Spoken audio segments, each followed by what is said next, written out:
돈이 있는 집은 있어서 문제고 없는 집은 빚이 남아서 문제고요. 죽지 않고 영원히 살면 상속 문제가 발생하지 않아요. 그럴 수 있는 분 있으세요? 사람이 누군가가 사망했을 때 상속 문제는 반드시 발생합니다. 반드시. 이제 상속 이렇게 말하면 듣는 분들이 어떤 생각을 하시냐면 우리 집에 뭐 집 한 채인데 우리 애들은 착해서 그리고 뭐 남는 게 있어요. 빚만 있는데 상속 다툼은 뭐 재벌 회장이나 유명한 정치인이나 연예인이나 뭐 이런 사람들 가정에서 일어나는 거 아니야? 이런 생각을 하세요. 오빠가 기다리고 있으면 연락 준다고 그랬는데 연락이 없네. 한 달이 지나고 두 달이 지나고 연락이 없어요. 그럼 이제 불안해지기 시작해요. 왜 연락을 안 하지? 그래도 아버지가 분명히 남겨두고 가신 게 있을 건데 이런 생각을 하거든요. 근데 이게 3개월이 지나고 1년이 지나고 그러면 이제 더 이상 못 기다리시죠. 그때 이제 감정이 싹 틉니다. 어떻게 나한테 이럴 수 있어? 내가 엄마 돌아가시기 1년 전부터 석 달에 한 번씩 가서 옷도 사드렸고 일주일에 2번씩 가서 청소도 해드리고 김치도 해드리고 그런데도 오빠하고 올케 언니는 한 번도 와본 적이 없는데 엄마가 분명히 나한테 특별히 뭔가 남겨주셨을 건데 왜 연락이 없지? 이제 이런 의심이 들기 시작해요. 그러면서부터 이제 형제 간에 반목이 생기고 갈등이 생기게 됩니다. 돈이 있는 집은 있어서 문제고 없는 집은 빚이 남아서 문제고요. 재산하고 빚이 똑같이 남으면 누구는 재산 갖고 누구는 빚을 가져야 되는가 이런 문제가 반드시 발생합니다. 그러니까 상속 문제는 반드시 발생하는데 전체적으로 우리나라 가정법원에서 하는 소송 그리고 오늘 제가 이제 강연하려고 하는 유류분 소송은 일반 법원에서 하는데 우리가 1년에 약 30만 쌍이 결혼을 합니다. 평균적으로. 그리고 10만 쌍 정도가 이제 이혼을 하게 되고 그리고 많은 분들이 사망을 하게 되죠. 그래서 연간 10만 쌍 정도가 이혼을 하게 되는데 그 중에서 재판상, 협의혼을 대부분 하시고요. 재판상을 이혼하는 분들이 이제 1년에 약 3만 쌍에서 4만 쌍 정도가 재판을 거세요. 이제 합의가 안 되지 않으니까. 근데 놀랍게도 상속과 관련한 소송은 이 재판상 이혼을 앞서고 있습니다. 몇 년 전부터. 그래서 4만 건을 약 상회하고 있습니다. 이 4만 건 중에서 그럼 가장 많은 상속 분쟁이 뭘까? 돌아가신 우선 재산을 서로 가지려고 하니까 상속재산 분할 심판 청구가 있고요. 기본적으로 생각을 해보면 재산을 나누는 소송. 그 다음에 또 하나 이쁜 자녀한테만 다 줘버렸네. 그 다음에 아버지가 재혼을 하셨는데 정말 마음에 안 드는 계모님이 전부 가져가셨네. 그럼 나한테 가져와야 될 상속자는 남지를 않았어요. 이게 바로 유류분 소송입니다. 상속재산과 관련한 소송 중에서 가장 많은 비율을 차지하고 있는 게 유류분과 관련한 소송입니다. 그래서 내 전 재산을 전부 사회에다 기부한다 하더라도 첫 번째 내 자녀와 배우자에게는 원래 상속분의 반은 줘라. 그 다음에 그거 한 달이 건너서 부모님은 3분의 1. 그 다음에 형제자매, 사촌 여기도 3분의 1까지만 줘라. 이렇게 이제 법으로 딱 정해놨습니다. 1순위자, 2순위자, 3순위자, 4순위자 이렇게 정해놨어요. 이렇게 유류분권자를 정해놓고 설사 아버지가 버는 돈을 어머니가 버는 돈을 전부 남한테 주거나 장남한테 주면서 내 제사도 지내주고 동생들을 돌봐라 하면서 전 재산을 줬다 하더라도 그 밑에 동생들한테 그들이 받아야 될 상속분의 반은 줘라라고 이제 정해져 놨습니다. 이게 유류분권 제도예요. 우리나라 그 상속 제도를 좀 이해하실 필요가 있어요. 상속과 관련한 분쟁에 대해서는 법률을 쫙 획일적으로 정했어요.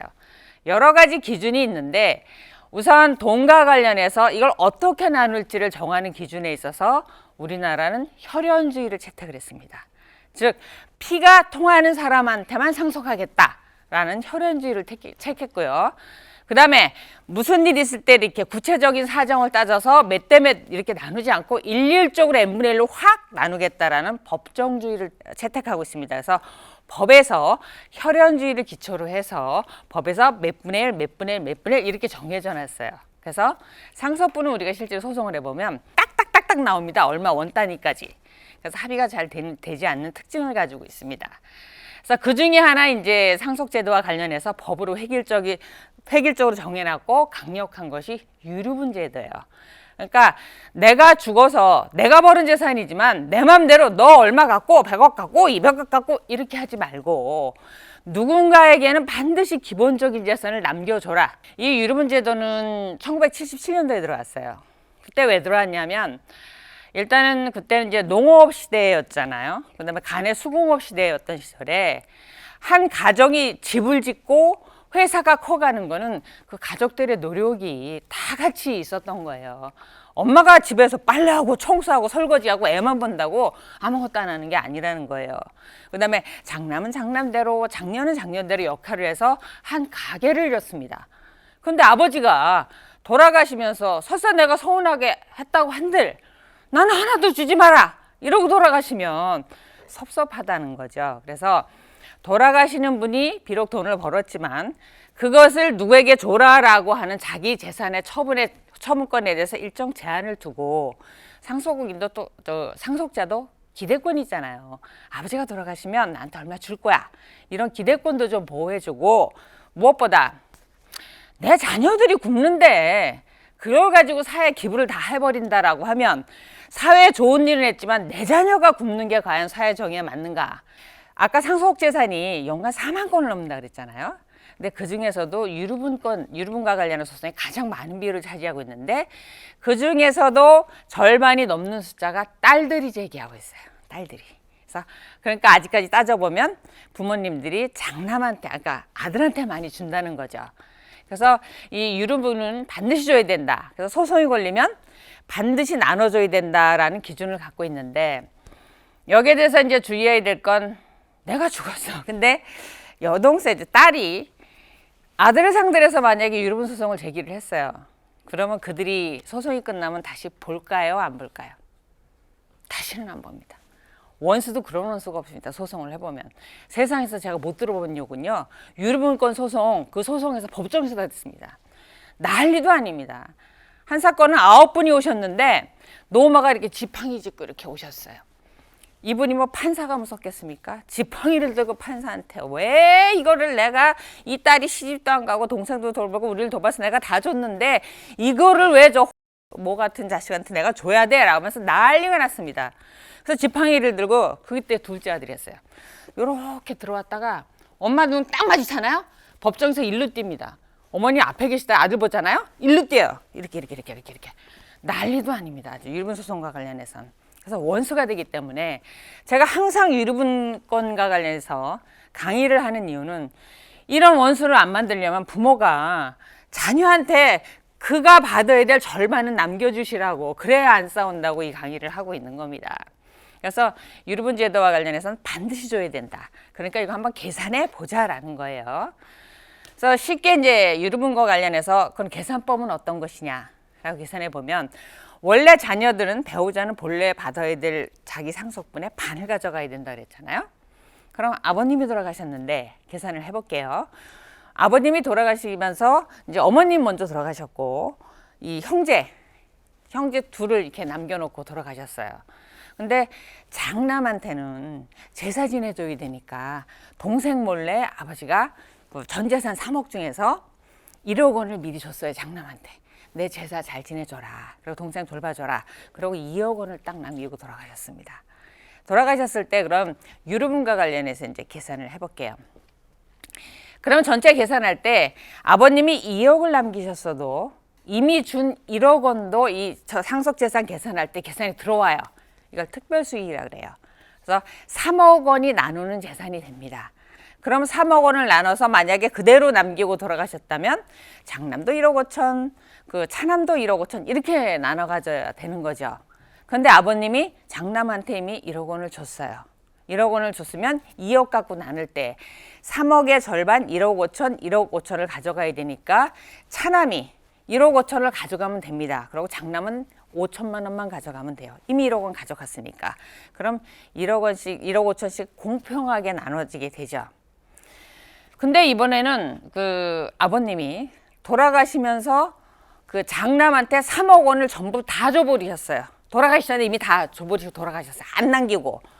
그러면 차남 입장에서는 자기가 원래 받아야 될 상속분 3억 원의 절반 1억 5천을 받아야 되는데 유류분은 그거의 또 절반이에요.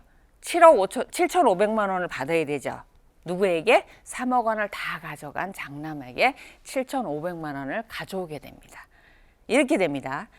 또 하나 계산하면 이제 만약에 장남한테 2억 5천을 주고 걔도 차남한테 섭섭하지 말라고 5천을 남겼어요.